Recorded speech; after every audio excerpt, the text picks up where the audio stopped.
Hi, good day.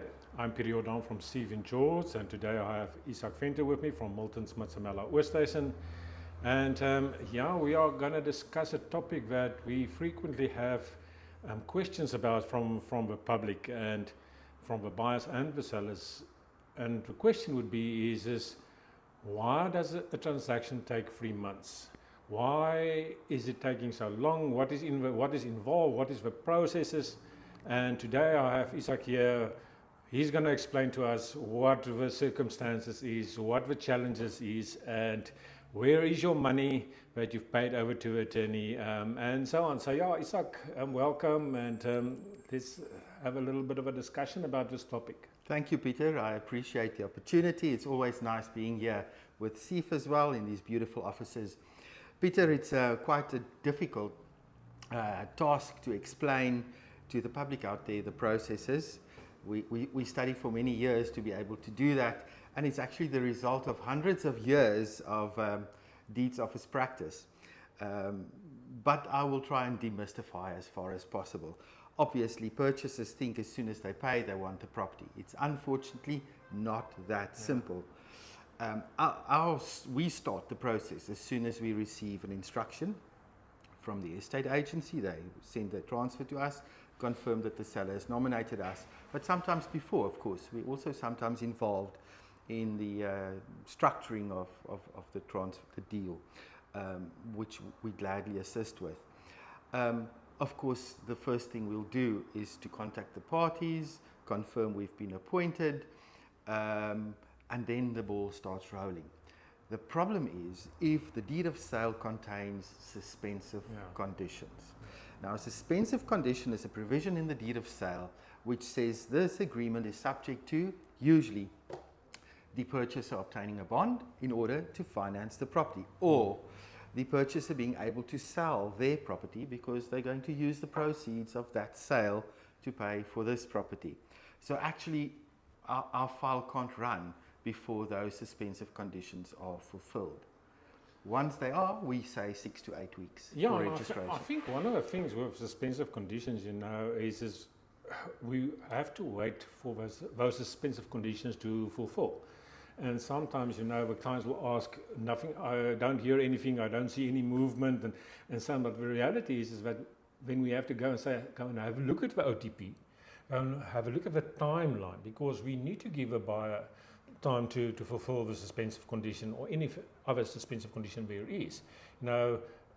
It's very difficult to give feedback if nothing in the system is happening. But on the other hand, it is also important to be in communication on a weekly basis. And that is why you send out communications normally on a Friday. But I think the main thing here is that we need to understand is the ball is actually only running the day when all the suspensive conditions is met. Yeah, correct. So for us, the whistle starts for the game to begin when we receive that instruction. But if there's a suspensive condition, it's basically like halftime. So nothing happens, nobody is on the field. We have to wait until that whistle blows again, and that's when the suspensive conditions have been fulfilled and we can start running and get our transfer registered. Also now, so all the suspensive conditions is now met. What is the next steps? Because we have the bond attorneys that is now involved with a bond if applicable. We've got cancellation attorneys applicable. We've got SARS, we've got the municipality, everything. Quite a few parties involved, and the conveyancer sits right in the middle of all these parties, and we control the process. So we have the parties involved are the estate agents, the buyer, the seller, the buyer's bank, because they give a bond to pay for the property. So they appoint their own attorneys. We must speak to the bank's attorneys. The seller may have a bond over the property that must get cancelled. So we will start communicating with the bank's attorneys. Then of course there's SARS, the receiver of revenue. They want their transfer duty and they must issue us with a receipt for that. The municipality, homeowners associations and body corporates. So, and potentially even other buyers and sellers if it's linked transfers. So we sit right in the middle of a very complicated set of role players, and we must get we must score the try. We must get the transfer registered. And you must act according to the OT or offer to purchase. Thank you. OTP. Yes, Peter. So in doing all of that, we follow the instructions of the OTP, the offer to purchase, the deed of sale. So if it says transfer must happen on that date, we aim for transfer at that date. If it says the property must be vacant on transfer, we can't transfer until the property is not vacant. So we look at the whole deed of sale and we execute the agreement. So for instance, the certificates of compliance, which we've not yet mentioned, we must get all of those so that we can register. And the certificates is the gas, borer or beetle, if it's applicable in the Western Cape, and when your electrical and nowadays solar COCs as well.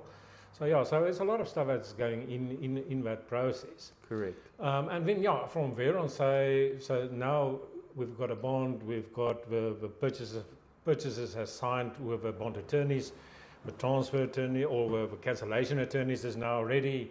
And now, what is the process when we say we receive a message from your attorney firm that's saying it is lodged? Yes, for us that means we are in the final stretch. Everything's basically been done. That means we've arranged with the bank's attorneys. They are ready to lodge their bond. We've arranged with the bond cancellation attorneys. They are ready to lodge their bond cancellation. And all the attorneys meet up and we put our transfers in what we call a batch and we lodge it simultaneously in the deeds office, from where it goes through a whole process of examination in the deeds office. Sometimes the deeds office is faster and sometimes they're slower depending on their volumes. But in South Africa, we are very lucky. We've got one of the best property transfer registration systems in the world. Our deeds office is top-notch. It's got records from 1682. Sure. So we've got a centralized registry. The deeds office depends quite a lot on the conveyancer. That's why the conveyancer is a specialized type of attorney. We've got additional training and had to write additional exams in order to be able to do that. But there's a very strong duty on us as conveyancers to confirm to the deeds office that this is a real transfer. We've been authorized by the seller to pass transfer to this purchaser. Then other thing that we didn't even talk about is FICA. You know, because the clients would come in and say, but they are FICA here at the estate agency, they are FICA at the attorney firm, and when they go to the bank and that attorney is, everybody's FICAing, you know. So why? Yeah. Well, the Financial Intelligence Centre Act, FICA in short, of course, requires all accountable institutions to comply with the requirements of the Act. The accountable institutions typically in a property transaction is the bank, the attorney, and the estate agent. So we all have to comply, and we all have different methods of doing that, and unfortunately that is just the case. You have to comply with all the requirements of each of those, and sometimes the estate agent and the attorney can share information depending on what the risk management and compliance programs require. But yes, the long and the short of it is you have to comply, and that is unfortunately a given. Until recently, we were on the grey list internationally for FICA, the Financial Action Task Force, an international body, because we were not compliant. Yeah. Now they've said we are again compliant, and we must all do our bit to stay compliant, because it is for a good purpose and good reason, and financially important for us as well in South Africa. Absolutely, absolutely. And I think the last thing I want to touch on is if there is some sort of a delay, because, you know, everything is not running always by the book, you know, anything can happen. But the move is planned, you know, everything is, now my buyers need to take early occupation. What would be the right process? Because sometimes, you know, it is, it is just accepted that, you know, people will move in and move out. But there is occupational rent, there is cost to the seller as well as the purchaser. And what would be, if somebody needs to move in earlier, what is the process? Okay. All right. Yes, of course, when there are delays and when there are problems with transfer, that's when the conveyancer shows their mettle. Not every conveyancer is the same. A conveyancer is not a conveyancer, is not a conveyancer. There are different types of conveyancers, first of all, and better and worse. But in South Africa, luckily, they are all attorneys. They are all good. And I can confirm that most of my colleagues act ethically. So when a conveyancer is confronted with a situation where there is a delay, they will usually first try and see if they can sort out the delay to get that transfer registered as soon as possible. If that is not possible, they will communicate with the parties and try and arrange to address the problem. Is there an occupation issue? Does the seller move out? Can the purchaser move in? And if necessary, if it can, then we will arrange for an addendum to be signed, for the purchaser to move in before transfer, because frequently the deed of sale says the purchaser shall move in on transfer. Yeah. Now transfer is delayed, purchaser wants to move in, so we sign an addendum. The seller authorizes the purchaser to move in at a specific date against payment of an agreed occupational rental, which of course is then payable until transfer. Awesome. Yeah, Izak, thank you very much. I think that will give you some clarity of how the process works. It's not always easy, it sounds easy. And one last thing maybe again, is what would you say is the best thing that a purchaser and a seller can do just to make it easy for the transfer to proceed without delays? Very important, the choice of conveyancer. Make sure that it's a reputable conveyancer at a reputable firm, and they actually do specialize in property transfers.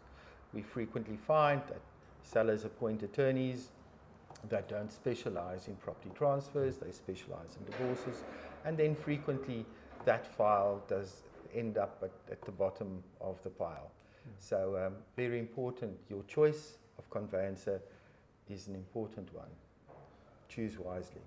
And then, you know, the buyer and the seller needs to go and sign the documentation as soon as possible on request. Please, payments of deposits, signatures of transfer documents is essential to be done timeously. Otherwise, it will cause a delay in transfer. We as attorneys can only do that much. If the parties involved don't do their bit, then we are going to be late. And we're very lucky here in George and the Garden Route area. Our municipalities are very quick. SARS is very quick. So the banks are always quite good. So we can pass transfer usually quite quickly, 6 to 8 weeks, provided, of course, everybody does their bit. Yes, yes. Izak, thank you very much. Much appreciated. And to the audience, thank you. It was nice having you on board today, and I trust that this was some informative information for you on how the process works. But you are welcome to call me, Pieter Jordaan at Seeff George, or Izak Venter at MMO. We're always here to assist and guide you through the process. Thank you very much. Have a lovely day. Thank you, Pieter. And thanks, everyone. Cheers. Bye-bye.